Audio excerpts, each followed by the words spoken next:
Built as towering tombs clad in gleaming white limestone, the pyramids of Egypt were designed not only to honor the dead, but to guard their secrets for eternity. For thousands of years, these monumental structures have inspired myths, legends, and some of the most baffling scientific questions in human history. How were these colossal mausoleums constructed with such precision, rising hundreds of feet high, accurate to within inches? Why did an entire civilization devote itself to the afterlife, spending vast resources to house its dead in stone?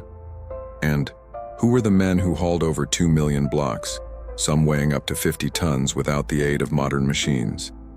Now science is finally breaching the defenses of the pyramids, shattering ancient myths and uncovering long-buried truths. Towering like silent sentinels over the city of Cairo, these ancient giants were built more than 2,000 years before the birth of Christ. And yet, they continue to fascinate archaeologists and historians alike as they try to uncover their true origin and purpose. Egypt captivates us because of its sheer scale, one expert says. They had access to stone, and with it they built the world's first skyscrapers. Remarkably, the pyramid builders left behind no records explaining how they achieved these architectural marvels. Thousands of years of myths and theories have obscured their real function. The only clues we have are the pyramids themselves, and so, scientists are turning to the stones to unlock the secrets hidden in their design and construction. These are not primitive structures. They are engineering masterpieces. The Great Pyramid of Giza stands at 481 feet tall and consists of 2.3 million stone blocks, weighing nearly 6 million tons in total. That's equivalent to 16 Empire State Buildings stacked together. For 3,800 years, it held the title of the tallest building on Earth. Its precision is staggering. Each side of the base measures roughly 755 feet, with a margin of error of just 2 inches. Inside, the pyramid houses a labyrinth of corridors and chambers, crafted from granite, one of the hardest stones on Earth. The blocks are so precisely fitted that even a credit card cannot slip between them. All of this, achieved without the wheel. The accuracy of the Great Pyramid is something that leaves me in awe, a researcher remarks. In the past, early archaeologists attempted to unlock its mysteries with brute force. They used dynamite to blast into hidden chambers but likely destroyed more evidence than they uncovered. Some clues, possibly revealing the true purpose or techniques used in construction, may have been lost forever. Today, archaeologists are turning to advanced technologies, ground-penetrating radar, 3D scanning and particle imaging, to look deep inside these stone behemoths without causing damage. I truly believe the actual burial chamber of the king is still hidden within the pyramid, says one expert. Yet for many scholars, the greatest mystery isn't about hidden chambers. It's about how the Egyptians managed to build such enormous structures using the limited technology of their time. Pyramid building didn't happen overnight. It took centuries of trial, innovation, and even failure. The journey began around 2600 BCE with simpler constructions, eventually evolving into the awe-inspiring pyramids we see today. The first major leap was the Step Pyramid at Saqqara, built for Pharaoh Djoser. Rising 204 feet from the desert floor, it's considered the oldest known large-scale stone building in the world. Unlike later pyramids, it rose in a series of stacked levels rather than smooth sides. Roughly 60 years later, Pharaoh Sneferu revolutionized pyramid architecture by building the first true flat-sided pyramid.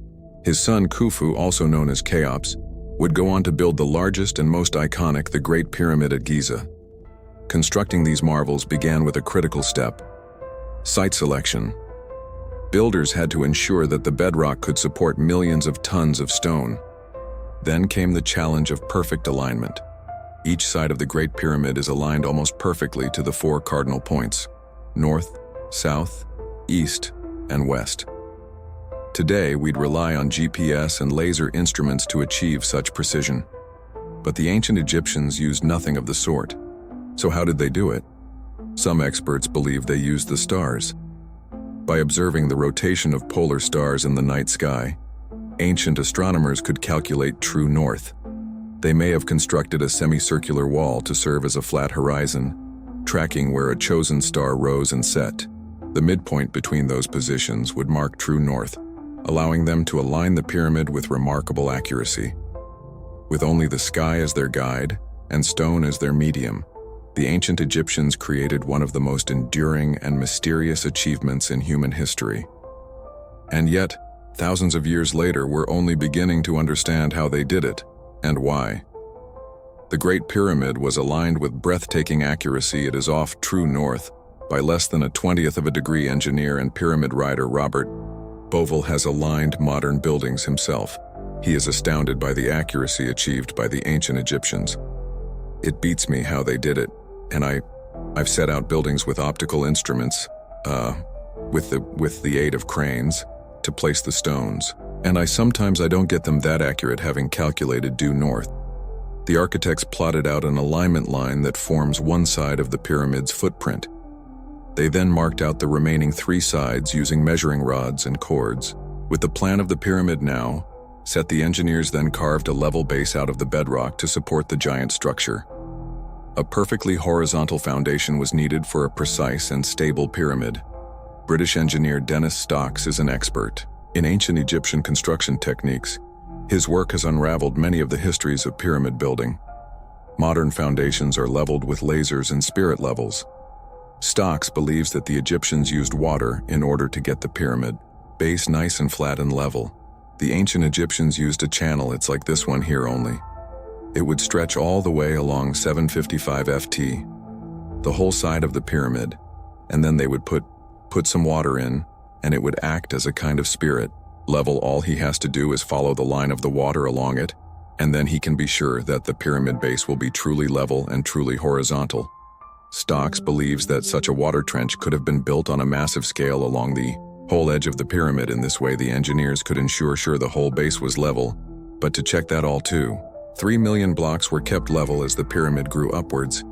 The Egyptians used another ingenious device. The tool I'm using is made of wood, and it's called the A-frame. All it is 2 pieces of wood joined together at 90 degrees at the top with a crossbar and a hanging plumb line. To calibrate it for use, it is placed on a flat surface of water, and then a line, which you can see, there is marked right behind the hanging plumb line, so that you know when you test it on a surface, and the hanging plumb line coincides with the mark. We know that it is showing a truly horizontal flat surface. With the design laid out, and the site-level construction could now begin for this, the Egyptians needed stone, millions of tons of stone. But how did they quarry such incredible amounts without the aid of dynamite, jackhammers, or even iron tools during the ancient Egyptian Old Kingdom?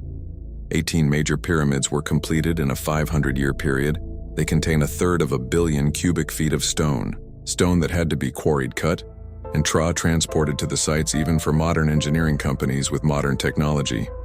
This would be a daunting task, yet the ancient Egyptians managed it with the most rudimentary tools. Dennis Stocks is traveling to Tura near Cairo, where much of the high-quality limestone used in the pyramids was quarried.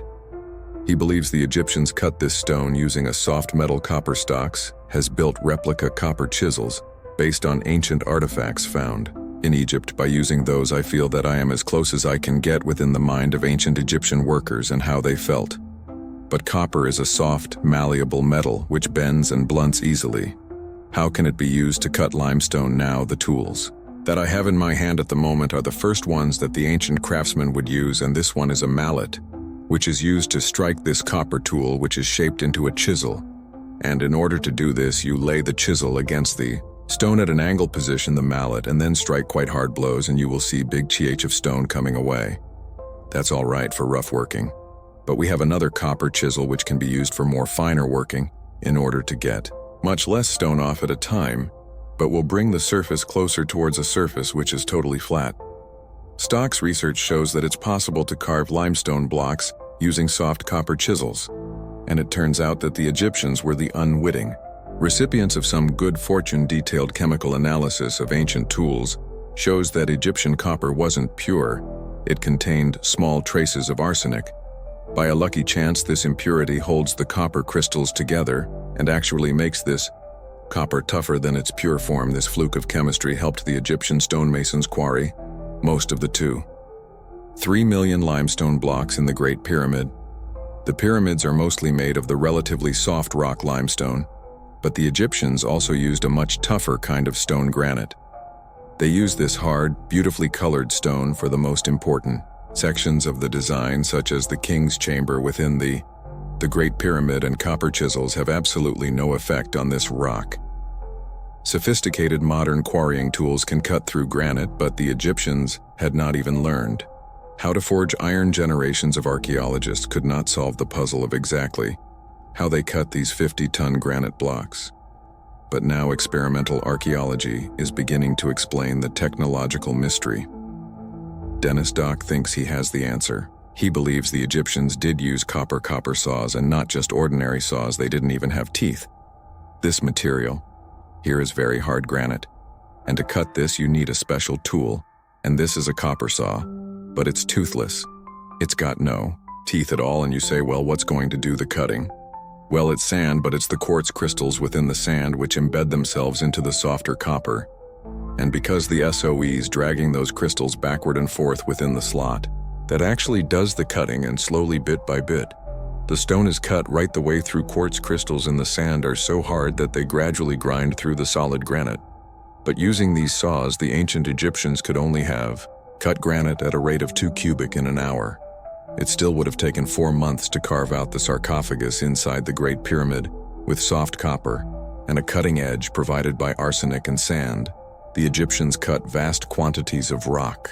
They had to then assemble these blocks into a monument that could stand the test of time. But what made the Egyptians decide to build a pyramid in the first place? Why did they choose this now iconic shape? They were looking for a stable form, like a mound of gravel. The pyramid is supported by a wide base and low center of gravity. More than 2/3 of the weight is in the bottom third of its height. But the design wasn't just about engineering. It was also influenced by their beliefs. When people want to go up to do so and have stability, a mound is very stable, but of course there is a symbology in all of this. There may be several mystical influences behind the pyramid shape.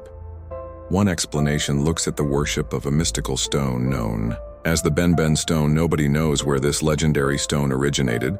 Some think it was a meteorite. It has long since vanished, but the pyramidan, or capstones that form the very top of the pyramids, are modeled on the original pyramid-shaped Ben stone. Could this be the reason why pyramids are built in their distinctive form? But with the sun playing such a key role in Egyptian religion, at the time there is another possibility. Maybe the sun itself was the key. The pyramid can be seen as a stone representation of a sun ray coming down from the heavens when the sun emerges from behind clouds. The beam created can sometimes resemble a pyramid, so a stone representation of a sunbeam is a possibility. But perhaps it was simply the pure geometrical form of a pyramid that appealed to the Egyptians.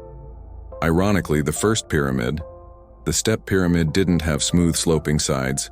It rose in 6 separate layers. It was Pharaoh Snefru, the pioneer of pyramids.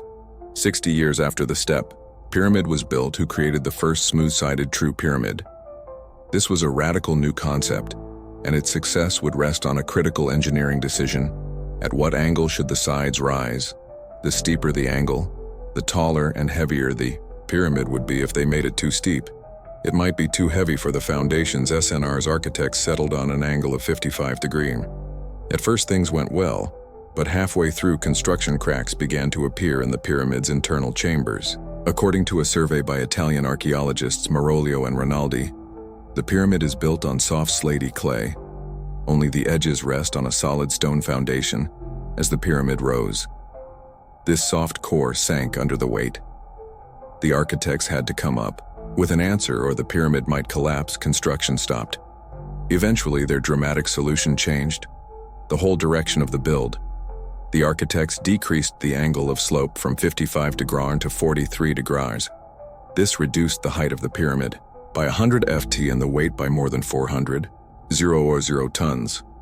The engineer's mistake probably angered the pharaoh, but their solution was a success. 4,500 years later, the bent pyramid, as it's now known, still stands, though. With its slightly unusual shape, major pyramids would never again be built at such a steep angle for his next pyramid. SNR's architects were understandably cautious. They built the Red Pyramid at just 45 degrees. It has the shallowest angle of any of the Egyptian pyramids, and it's still standing. It's the oldest true smooth-sided pyramid in Egypt today. After this success, the architects grew more confident. They now built steeper and steeper, culminating in the angle of the Great Pyramid. Its sides climb at an angle of slightly less than 52 degrees, rising to a summit of 480 ft.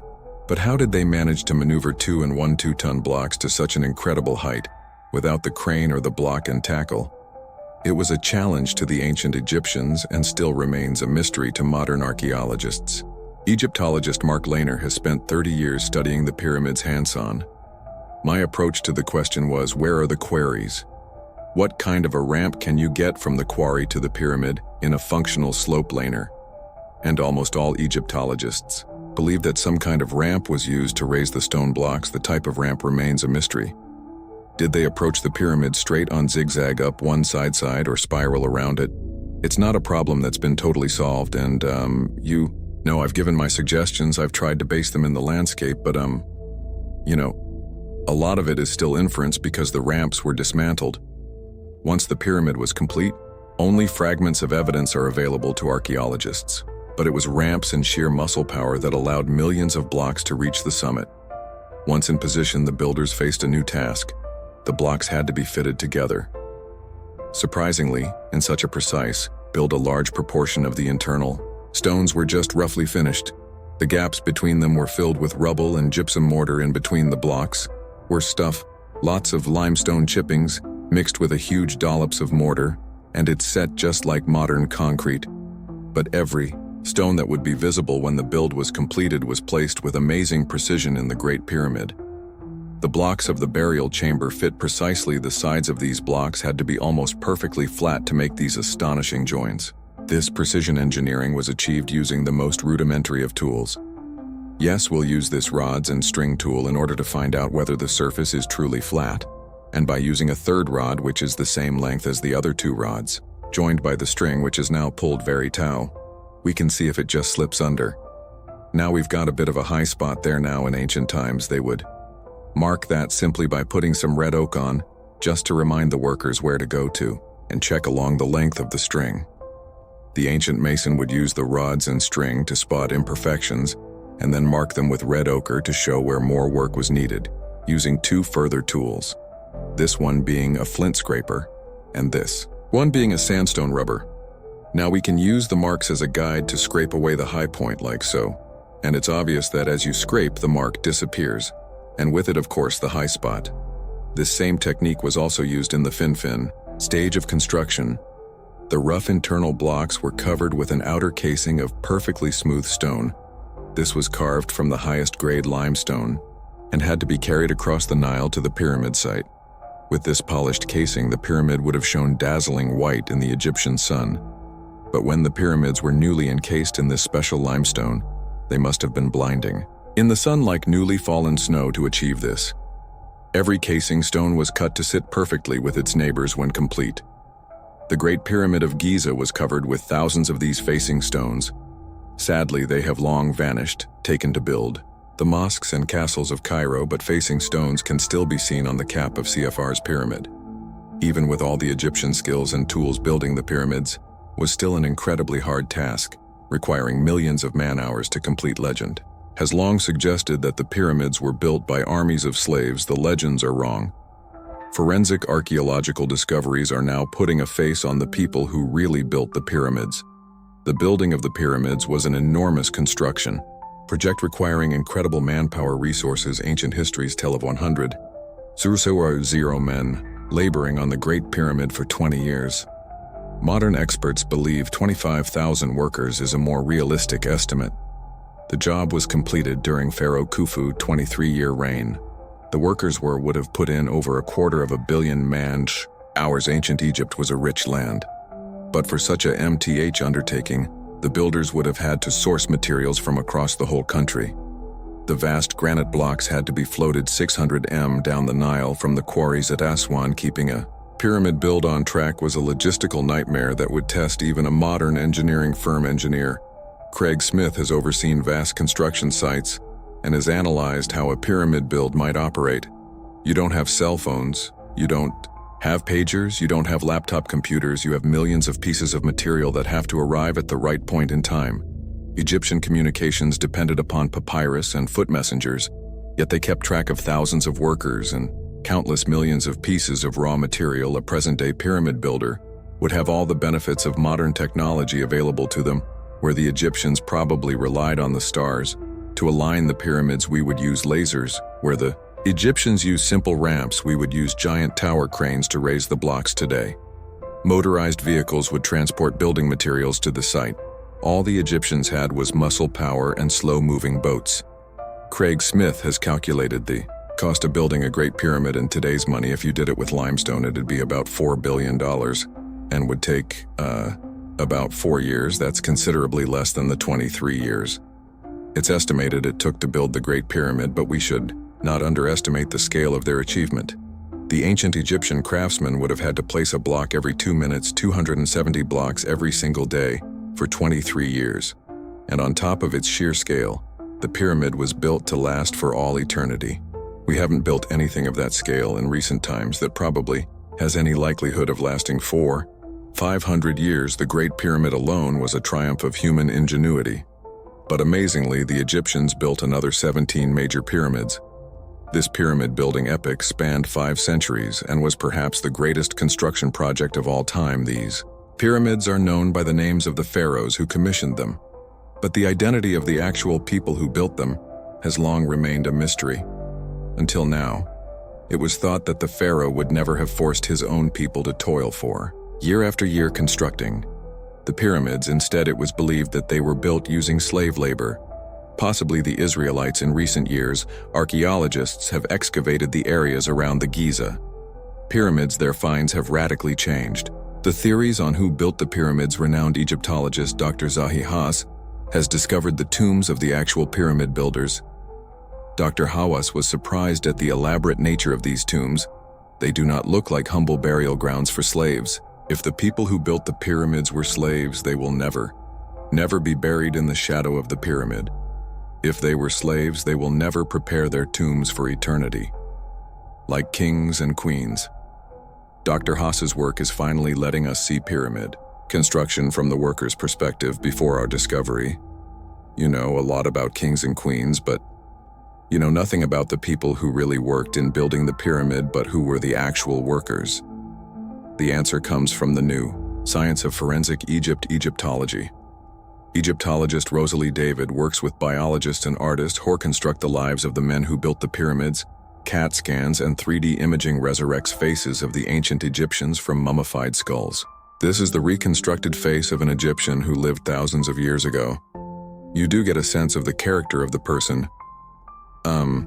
They ceased to be a wizened mummy or a dry skeleton, and there they are, with the flesh, the eyes, the hair.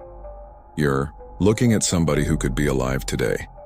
Forensic analysis of workers' bones provides conclusive evidence that the pyramid laborers were not foreign slaves. The idea that the pyramids were built by slaves is totally wrong. This has been proved, really, by the archaeological evidence. So all the studies on the bodies show that they are Egyptians, they're not from overseas. The bones also show clear evidence of medical treatment. Broken limbs have been reset. One skull even shows signs of early brain surgery. Foreign slaves would never have been granted such high-quality medical attention. But where was this native workforce housed? To Mark Lehner, the pyramid builder town must have been near the Giza Plateau. If there were 20 people out there, to say nothing of 30,000, it would have been one of the largest cities in the world in the 3rd millennium BC. So where was it? And where was all the infrastructure? Land's breakthrough came when he excavated a site to the southeast of the pyramids next to the worker's tomb. Tombs everywhere. We put down an excavation trench. We find large, substantial mud brick walls, evidence of an ancient settlement. The layout of this long-hidden town exposes more and more about the lives of the pyramid builders. Well, the footprint of this lost city tells us something about how they organized their society in this very early period when they built pyramids. Feeding the workers may have been the biggest organizational challenge, and Land's team has found evidence that the craftsmen were well catered. For from remains found on the site, it's clear that the pyramid builders received generous rations, including beer, meat, and fish. They were very well organized. They were well fed. They were looked after because they were very important. But it appears that the middle management may have been even better looked after. They were eating a lot of meat. Sheep, goat, but especially cattle. They ate very well. But we're seeing that some people on the site ate better than others. Mark Lehner believes that this core of professional craftsmen and officials were kept on site, but the hauling of the blocks was carried out by villagers who came to work on the site for a few months or years. For these unskilled workers, pyramid building was a bit like military service. This was an army mobilized from the length of Egypt, but they came to build rather than to fight. What really fascinates me about the pyramids is not so much the king or the little man in the trenches, but the whole human network that could create something like the Great Pyramid of Khufu. But what drove the ancient Egyptians to dedicate so much energy and manpower to the pyramids? Why were thousands of men brought from across the country to labor on this site? These questions have intrigued archaeologists as they try to solve the third great mystery of the pyramids. What were they for? Back in medieval times, it was thought that the pyramids were the giant granaries of the biblical character Joseph. But most modern Egyptologists believe that they are tombs for the pharaohs, the largest and grandest tombs ever built. Although centuries of tombing means that no remains of a pharaoh have ever been discovered inside a pyramid, and no mummy was ever found in the so-called burial chamber of the Great Pyramid of Khufu. Dr. Haas, however, is convinced that there is enough written evidence to prove the pyramids were built as tombs for the pharaohs. There is lots of evidence in inscription and literature that telling us that this is a tomb for the king. But a tomb for a pharaoh was more than just a resting place for his body. Deep within some pyramids is evidence of another more magical function. These tombs were built as gateways to the stars. The ancient Egyptians poured resources and manpower into building the pyramids, the greatest stone monuments on the planet. It's believed that they were built as tombs, but their true importance to both the pharaoh and Egypt itself remained hidden for centuries. These silent giants kept their secrets until a discovery made by pure chance. In 1879, a workman was passing one of the later Saqqara pyramids at dawn when he saw a jackal. The beast seemed to be taunting the workman, almost asking to be chased. The workman then followed the animal into a hole near the pyramid. To his surprise, he found himself in a chamber lifting his lantern. He saw that the walls were covered with hieroglyphs. These ancient sacred writings had been hidden for thousands of years. Jim Allen is a world expert on these hieroglyphs or pyramid texts. He believes they give us a unique insight into the intentions of the pyramid builders.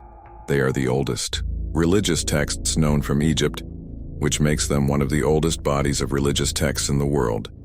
The texts revealed nothing about how the buildings were built, but they do reveal the pyramid's ultimate purpose. The pyramids were not created as simple resting places. For the pharaohs, they were built as giant machines for turning men into gods. The pyramid is like a cosmic engine. It is designed to transform the dead being beneath it into a living spirit. When the king died, the ancient Egyptians believed that Egypt and existence itself was plunged into mortal danger even after death. The ruler had to protect his country from drought, famine, and the forces of chaos. The mummified pharaoh was carried into his giant tomb, along with food, clothes, jewels, and treasures, everything he would need in the afterlife in the stars. Salah Ikram has studied ancient Egyptian beliefs about the afterlife. The basic thing is, it's very much like this life except better. So everything you wanted in this life, if you have managed to put it into your tomb, you can have it in the afterworld. The pyramid texts leave a record of the rituals that were performed over the mummified body of the pharaoh to ensure that he survived his journey to the afterlife. They also included spells and prayers to protect him. We tend to think of magic as abracadabra, wizards, witches, Harry Potter. To the ancient Egyptians, magic was a part of the universe. For the Egyptians, this was the science of survival. There is no superstitious mumbo-jumbo in ancient Egypt. Everything has a meaning. Everything has a purpose. Once the rituals were completed, the pyramid was sealed, hopefully for all eternity. The pharaoh was then free to make his journey to the afterlife, to be reborn as an eternal star. But Robert Ball, who has written extensively on the pyramids, believes that there is a further connection between the stars and the pyramids for years. He has been intrigued by the links between Egyptian religion and astronomy. It all started with an aerial photograph of the Giza pyramids. Ball noticed a very distinctive pattern. I was looking at monuments that had been laid according to a plan. There were two large PIDs set along a diagonal. But what bugged me, what really got me, was there was a third smaller one offset from the diagonal. This faulty diagonal reminded him of the stars of Orion's belt. It has two bright stars and one dimmer star offset. The relative sizes and positions of the three Giza pyramids seemed to match those of the three stars for some Egyptologists.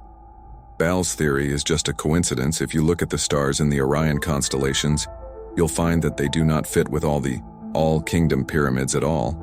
You'll find maybe very few with computer you can really match this. Dr. Haas argues that many other stars in the Orion constellation do not match the layout of any pyramids on the ground. But to Robert Ball, the correspondence was clear evidence of an astronomical master plan explaining the layout and design of the major pyramids. You cannot deny the fact that there are three stars that look like the plan of the pyramids. Two large ones, small one offset. Two large pyramids, small one offset. That is a fact. It's a fact. What isn't a fact is whether it is a coincidence or not for Ball.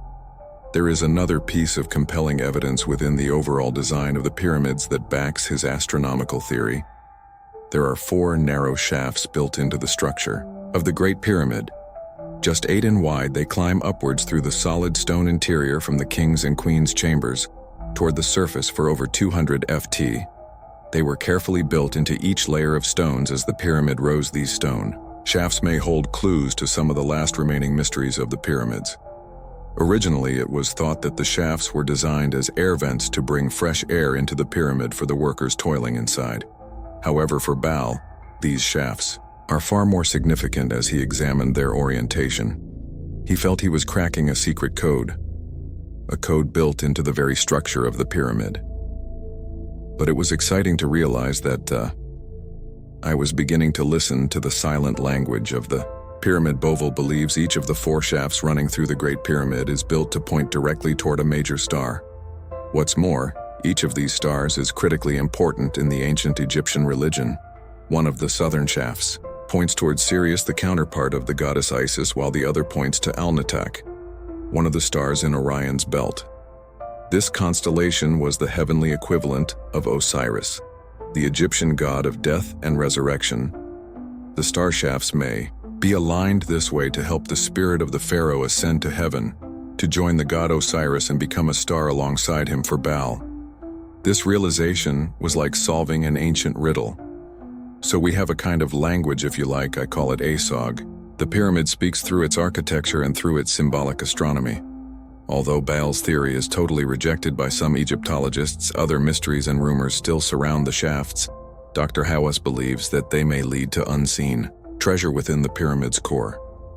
If I'm right, this will be the most important discovery in Egypt and in the world.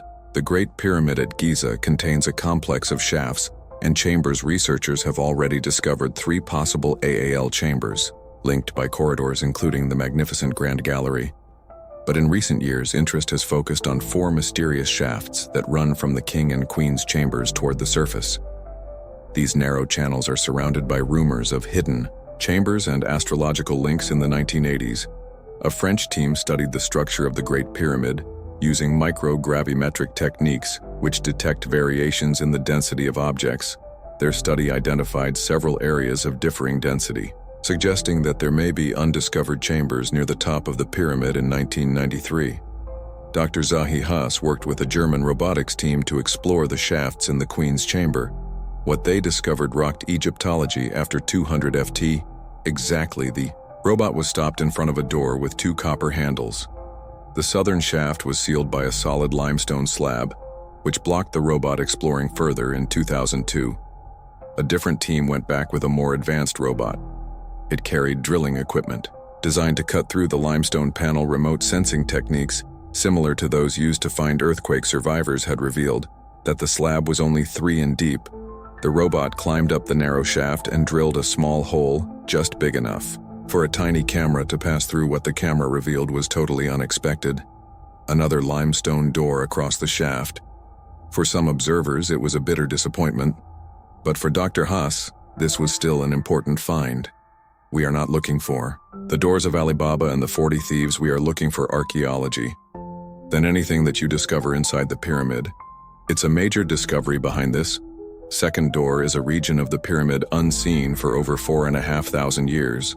Dr. Haas believes that a hidden chamber may lie behind the limestone slab. He is now ready to go back inside the Great Pyramid and believes he may find the ultimate archaeological prize. I still believe that the burial chamber of Khufu is still hidden inside the pyramid, that we're going to go through the first door and the second door to find out what is the mystery behind them.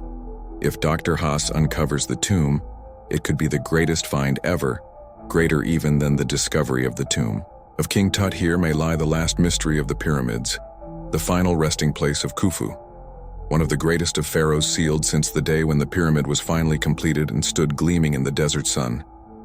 The Great Pyramid is the only wonder of the ancient world left standing. Its polished stone casing has long gone, and it has lost 30 ft in height since it was built.